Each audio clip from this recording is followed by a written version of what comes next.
Hey y'all, it's me again.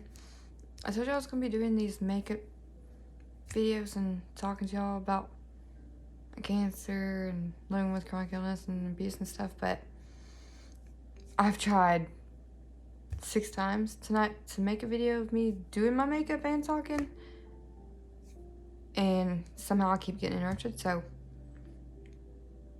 right now we'll just do talking. And I'll try again next time, but I'm super ADHD and ADD, so my brain cannot handle doing makeup and talking because I'll end up in left field. But anyways, today I wanted to talk to y'all about how to treat people that are dealing with or living with, even if it's not them personally, even if they're dealing with somebody else or whatever, with a chronic condition or cancer or anything like that. Y'all, please be more considerate. Like, y'all's mamas should have raised y'all a whole lot better. When you see somebody out and they look like they visibly look rough, like they look tired and wore out, do not, it doesn't matter if you know that person or not, don't go up to them saying, dang, you look like crap, or anything like that. That is one of the most hurtful things that can be said. Because, if they feel like that and you can physically tell they feel like that, you know for a fact that they do feel like crap already. And, they could be battling something hard and that would just weigh them down even more. And for all you know, that could be the words that'd be like the straw that breaks the camel's back and is the reason they take their life or something. You never know. So, just don't do it. It's okay to ask them hey, how are you feeling? But don't say, hey, I noticed you looked rough, or hey, you look tired. No, that's just rude. If you ain't got nothing nice to say, don't say nothing at all. Another thing when dealing with people with chronic illnesses, please, please, please do not do the whole pity thing. I promise you there's more of us than not out there that hate it, because we already feel weak enough. We're already tired. And the last thing we want to do is feel even more abnormal than what we are. Honestly. It makes us feel so much worse. Because we already feel like we're a burden to our families and our people that are close to us. So,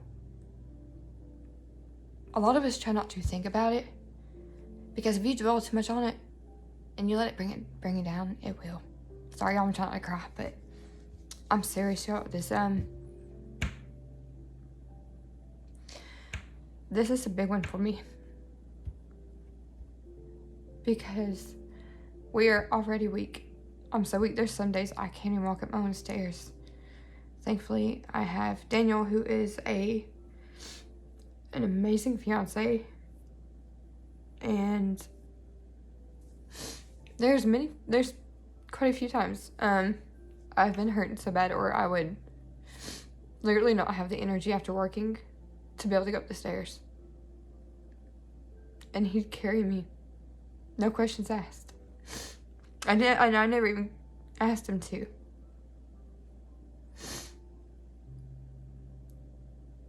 It's a lot harder.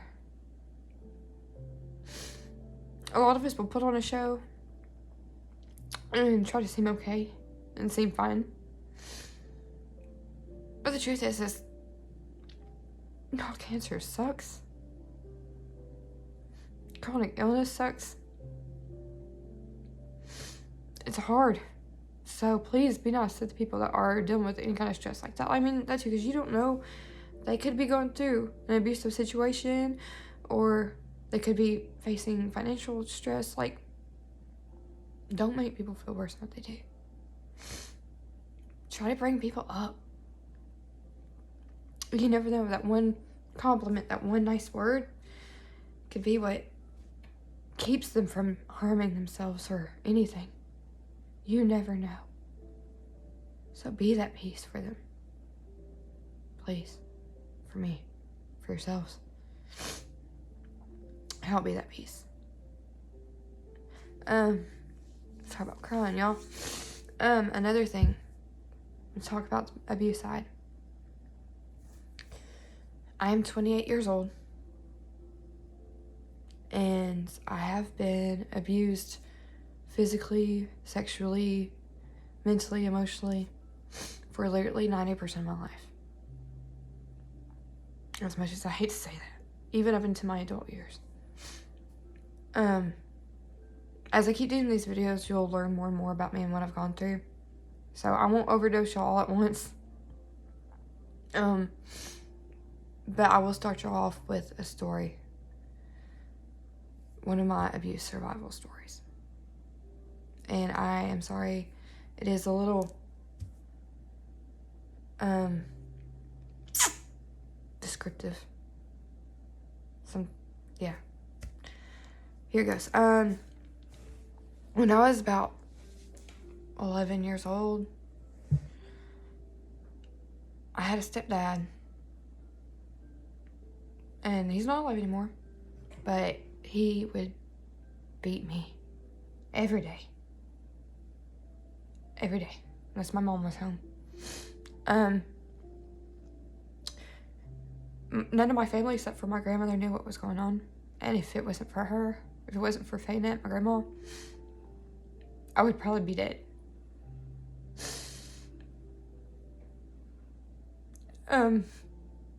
I was already a troubled kid. Like, I was already going through depression, and because I'd already gone through some abuse, a little bit of it, and my parents just thought I was an emo kid. They didn't. My mom didn't know. I mean, why else would a young girl who plays sports and goes outside and, plays outside a lot, why would she be wearing a black hoodie in the middle of the summer? Sweating her balls off. Unless she was hiding something.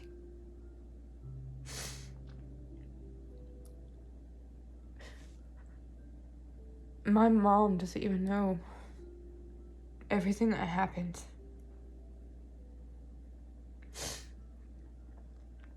Okay, everything I went through. None of my family knows. My fiance knows. That man, when he was alive, when he beat me, he stabbed me in the chest. And you can still see the stab mark right there. I have to live with that for the rest of my life. And unfortunately, I had to do some other things at the time to help cope with what was going on. And if it wasn't for that and my grandmother, I would have been dead. That's the only way I was able to use those little sticky Band-Aid butterfly stitches and stitch myself up.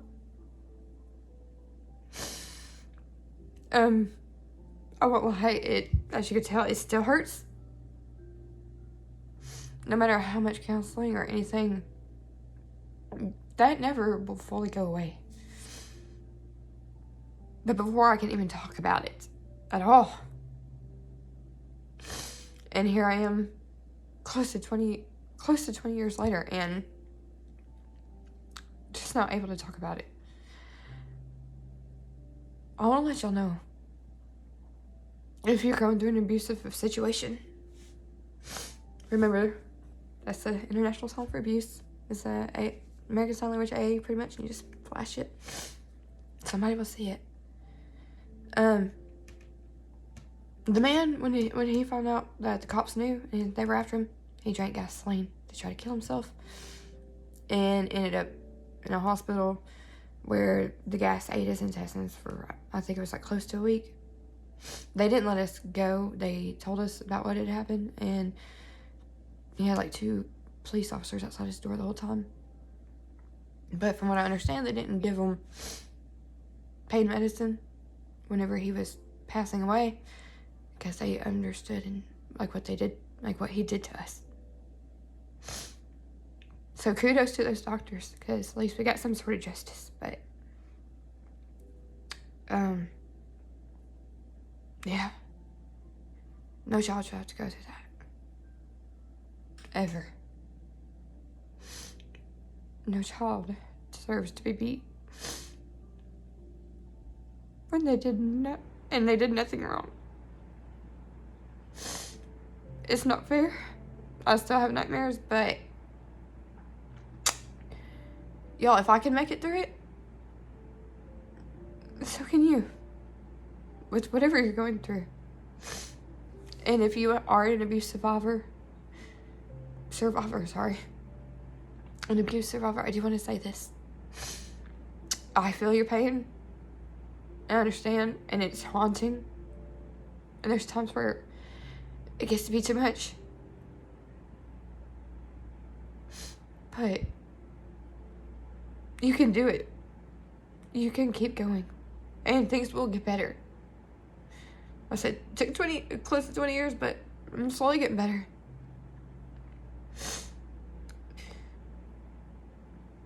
Y'all, we have to start being there for each other more. I said, if your child ever goes to you and tells you that anybody's ever been messing with them, please listen to your child. Or even if it's a stranger, listen to them, please, because that means that they are in that much desperate need that they would go to a stranger about something like that, and that they need help now. So please, sorry for crying, please listen to them.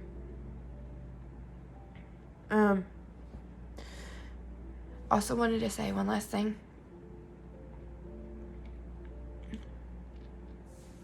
If anybody out there, anybody that's watching, if at any time you get to a low point and you think to yourself, I can't keep going, I can't keep doing this, let me just remind you that I've been legally dead before. Caused by my own harm. I harmed myself, as much as I hate to admit it, when I was younger.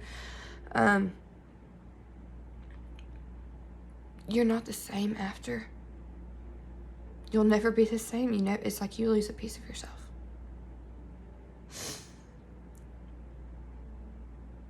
And you hurt so many people around you. You don't realize how many people around you do care about you and do love you and do want to see you succeed and do want to see you be able to conquer whatever fears you have in life and whatever hopes and dreams, be able to accomplish them. Just I have to tell myself that every day. Normally I'm in so much pain that I can barely move. And I have to force myself to do it, and I force myself to smile through it.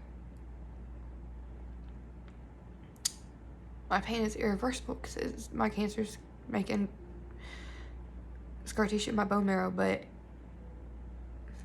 fun. But anyways, look, nobody's perfect. I struggle every single day with depression and anxiety and my PTSD, but I'm still here. I'm still fighting, and I know you can too. So if not for yourself, at least try to keep fighting for those that you love, because it's not fair to them.